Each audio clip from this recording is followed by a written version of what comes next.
নমস্কার, অমৃত সুরলহরীতে সবাইকে স্বাগত জানাই। আমি সুপ্রিয়া। আজ আবার একটি নতুন বিষয় নিয়ে আপনাদের সঙ্গে আলোচনা করতে এলাম।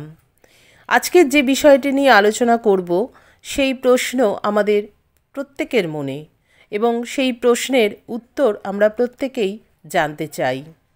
প্রশ্নটি হলো, কেউ দেহত্যাগ করলে অশৌচ হয় কেন?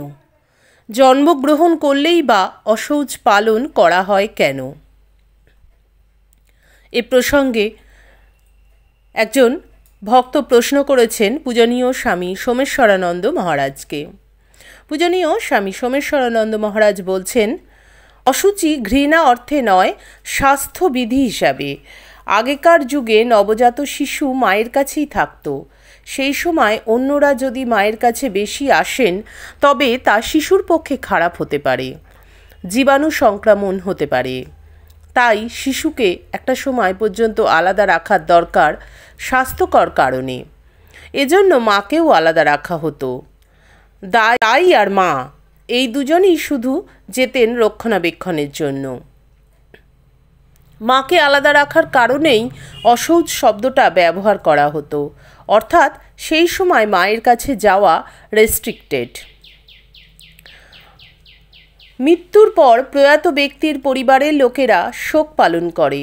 সে সময় তারা উৎসবে বা সামাজিক কাজে অংশগ্রহণ না করে প্রয়াত ব্যক্তির জন্য প্রার্থনা করবে। এই উদ্দেশ্যেই অশৌচ অর্থাৎ জনতা থেকে আলাদা থাকা।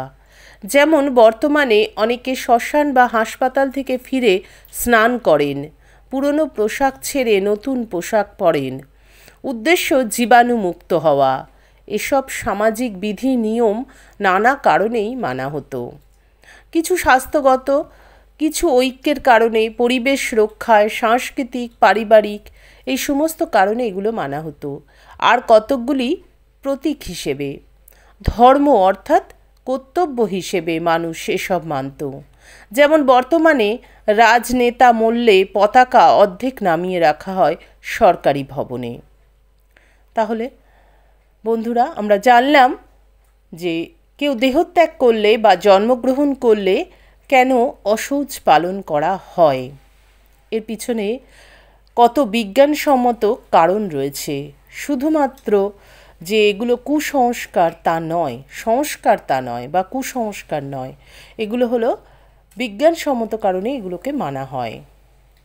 আশা করি আমাদের আজকের আলোচনা আপনাদের সকলের খুব ভালো লাগলে প্রতিদিনের মতন লাইক, কমেন্ট, শেয়ার করবেন। যারা চ্যানেলটি সাবস্ক্রাইব করেছেন তাদেরকে অসংখ্য ধন্যবাদ। যারা চ্যানেলের নতুন বন্ধু তাদের কাছে অনুরোধ রইল চ্যানেলটি সাবস্ক্রাইব করে পাশের বেল আইকনটি ক্লিক করে রাখবেন। তাহলে আমি যখনই কোনো ভিডিও আপলোড করব আপনারা তার নোটিফিকেশন সবার আগে পেয়ে যাবেন। ঠাকুর মায়ের কৃপায় আপনারা সকলে খুব ভালো থাকুন, সুস্থ থাকুন, সকলের মঙ্গল হোক, সকলের ভালো হোক। ঠাকুর মায়ের চরণে আমার আভূমি লুণ্ঠিত প্রণাম জানিয়ে, পূজনীয় স্বামী সোমেশ্বরানন্দজি মহারাজের চরণেও আমার আভূমি লুণ্ঠিত প্রণাম জানিয়ে আজকের ভিডিও এখানেই শেষ করব। আবার আপনাদের সঙ্গে দেখা হবে আগামী ভিডিওতে। হরি ওং তৎসৎ। শ্রীরামকৃষ্ণ অর্পণমস্তু। জয় মা শারদেশ্বরী, জয় তু স্বামীজি মহারাজ।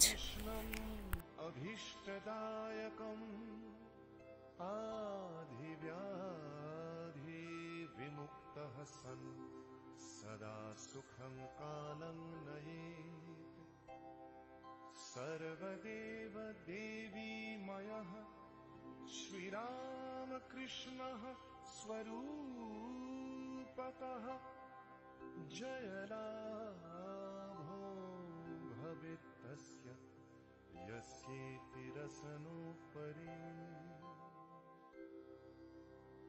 श्री